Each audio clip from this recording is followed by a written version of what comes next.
Halo teman-teman para subscribers dan viewers YouTube Maro Channel. Pada kesempatan ini, saya akan beberkan kepada teman-teman mengenai fase penagihan atau tahap-tahap penagihan. Ini sangat penting sekali dan sangat berguna sekali, terutama bagi kalian yang baru mau memberanikan diri untuk galbay karena sudah tidak sanggup lagi untuk membayar angsuran pinjol karena memang keadaan dan situasi ekonomi yang memaksa kalian. Nah, mungkin kalian penasaran apa-apa saja yang akan terjadi ke depannya jika kalian mulai galbay. Berikut ini saya akan berikan atau beberkan kepada teman-teman fase-fase penagihan atau tahap-tahap penagihan yang akan teman-teman alami yang biasa dirasakan oleh para teman-teman yang sudah galbay. Dan pada umumnya inilah yang terjadi kepada teman-teman yang galbay di berbagai pinjol. Dan ini berdasarkan pengalaman teman-teman yang ada di grup WA dan Facebook P3N dan juga berdasarkan pengalaman atau yang komen di video-video saya maupun yang langsung japri atau WA ke saya. Nah, ini saya ringkas kepada teman-teman supaya para teman-teman yang galbay tidak bertanya-tanya lagi kira-kira apa yang akan terjadi ke depannya. Dan teman-teman juga tahu cara mengantisipasinya karena teman-teman sudah tahu fase-fasenya.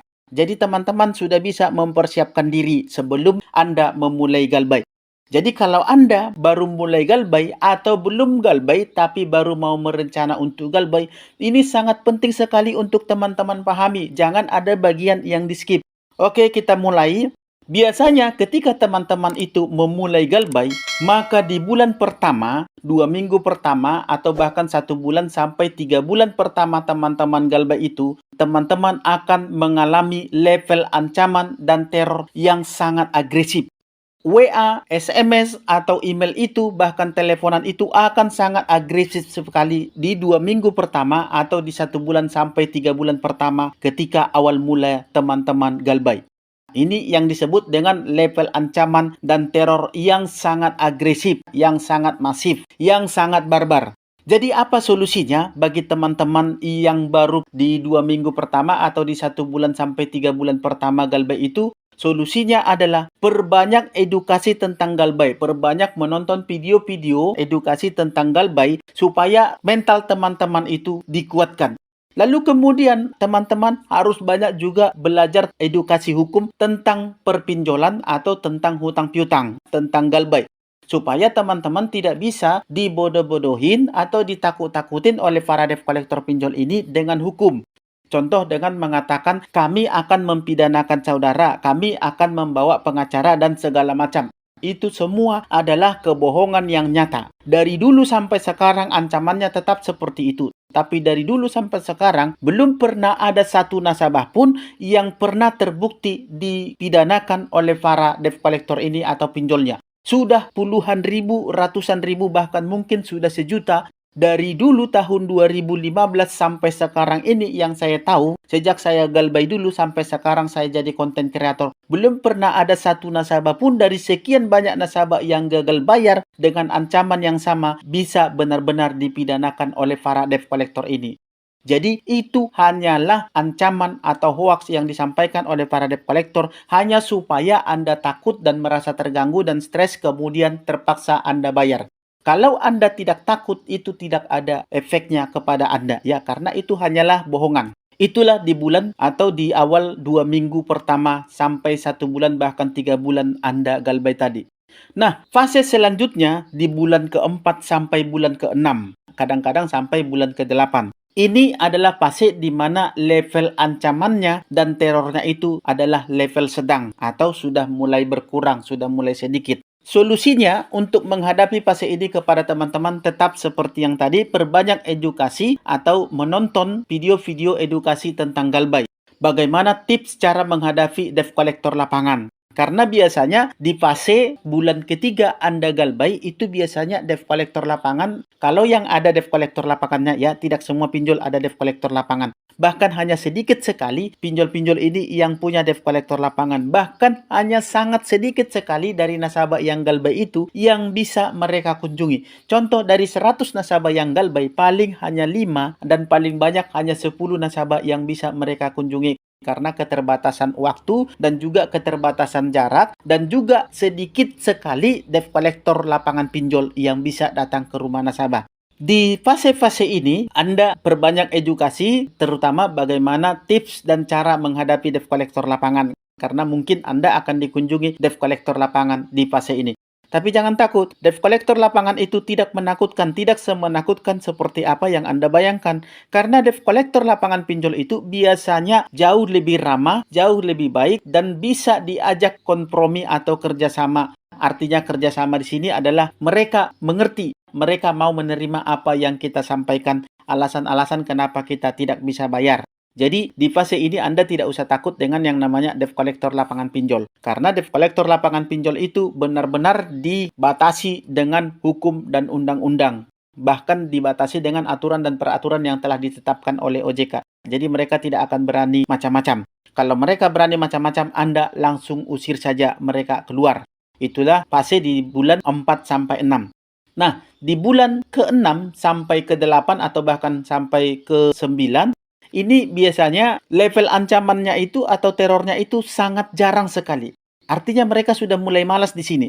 Tapi dengan catatan, kalau dari awal Anda ikuti apa yang saya katakan, yaitu cuekin, abaikan semua, bila perlu hapus semua teroran WA, SMS, atau email dari para debt collector pinjol sebelum Anda baca. Cuekin, tidak usah ditanggapin. Tapi kalau Anda tanggapin, terornya itu akan tetap sama. Artinya terornya itu akan tetap masif dan akan tetap banyak. Karena Anda jadi target prioritas utama penagihan jika Anda terus merespon, apalagi Anda menjawab. Apalagi Anda menjawabnya dengan kata-kata memelas. Habislah Anda di situ. Jadi, di level bulan ke-6 sampai seterusnya, bahkan sampai setahun, biasanya level ancaman dan terornya itu sudah sangat jarang. Jadi, solusi untuk level ini adalah tetap on the track untuk tetap galbay. Maksudnya, Anda tetapkan, Anda tetap galbay. Walaupun sudah ada dana atau uang. Tunggu sampai mereka yang meminta kepada Anda untuk menawarkan penghapusan bunga dan denda hingga 100%. Atau Anda bisa juga hubungin, atau tanyakanlah, jangan hubungin. Jangan seolah-olah Anda mau bayar. Tapi tanyakan ke CS-nya lewat internet mereka, lewat website mereka langsung, atau langsung ke OJK, atau datangi langsung ke kantor terdekatnya. Katakan, jika seandainya saya mau bayar pada saat ini, bisakah saya bayar hanya pokoknya saja, bunga dan dendanya dihapus 100%? Jika seandainya ya, jangan Anda katakan saya mau bayar nih, jangan. Anda katakan jika seandainya saya mau bayar, jika seandainya saya ada uang.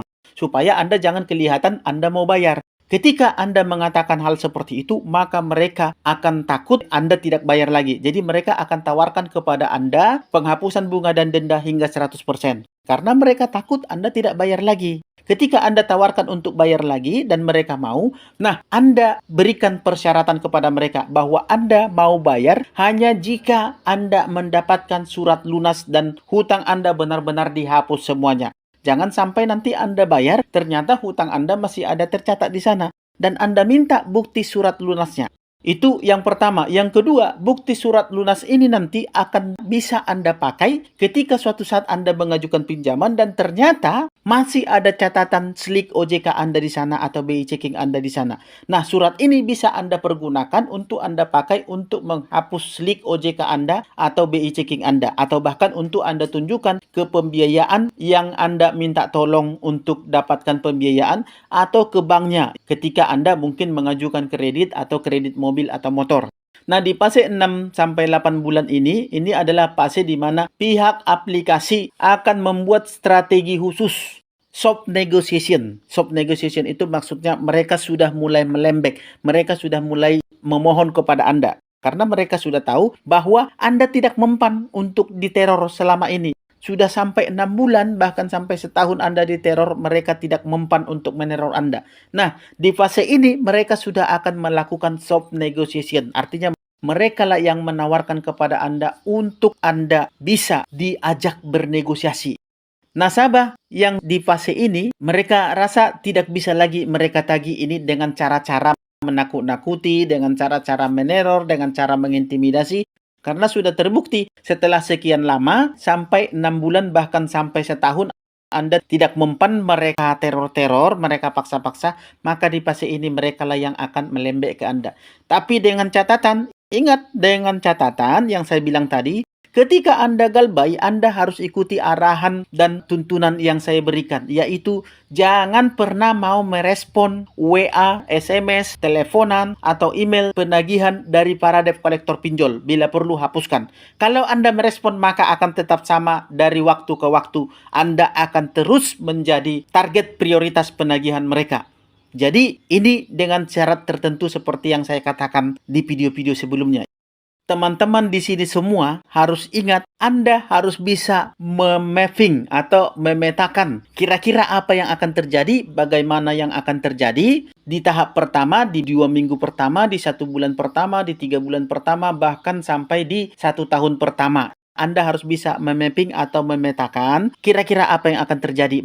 Makanya saya sampaikan ini kepada teman-teman, supaya teman-teman bisa selangkah atau 2 langkah atau bahkan beberapa langkah lebih maju ke depannya. Jadi teman-teman sebelum terjadi sudah paham, oh di bulan pertama ya, atau di 2 minggu pertama, di 1 bulan pertama, bahkan di 3 bulan pertama, inilah yang akan terjadi, berarti inilah yang akan saya lakukan. Di 6 bulan pertama sampai setahun pertama, oh begini yang akan terjadi. Nah, di 1 tahun seterusnya, teman-teman sudah akan tahu bahwa mereka tidak akan menagih teman-teman lagi. Sehingga teman-teman tahu apa yang harus teman-teman lakukan. Makanya saya sampaikan ini tadi, fase penagihan ini, supaya teman-teman ketika galbay, teman-teman sudah tahu apa yang teman-teman lakukan.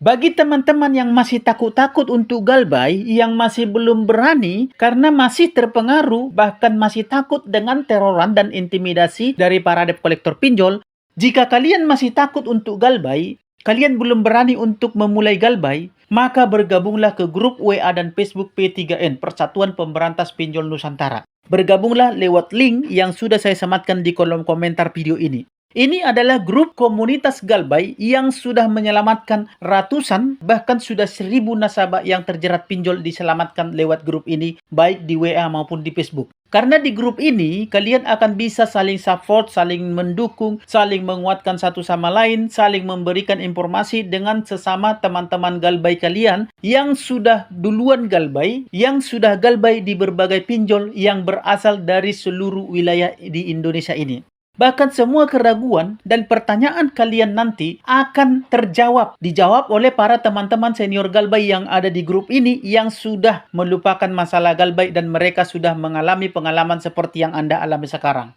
Mereka akan menjawab semua keraguan dan pertanyaan Anda mengenai galbay. Anda akan mendapatkan kekuatan mental, Anda akan mendapatkan support penuh, Anda akan mendapatkan semua jawaban tentang keraguan Anda mengenai galbay di grup ini. Oke, silakan bergabung lewat link yang sudah saya sematkan di kolom komentar. Semoga bermanfaat teman-teman. Sampai ketemu di sesi-sesi berikutnya dan akhir kata saya ucapkan salam sahabat.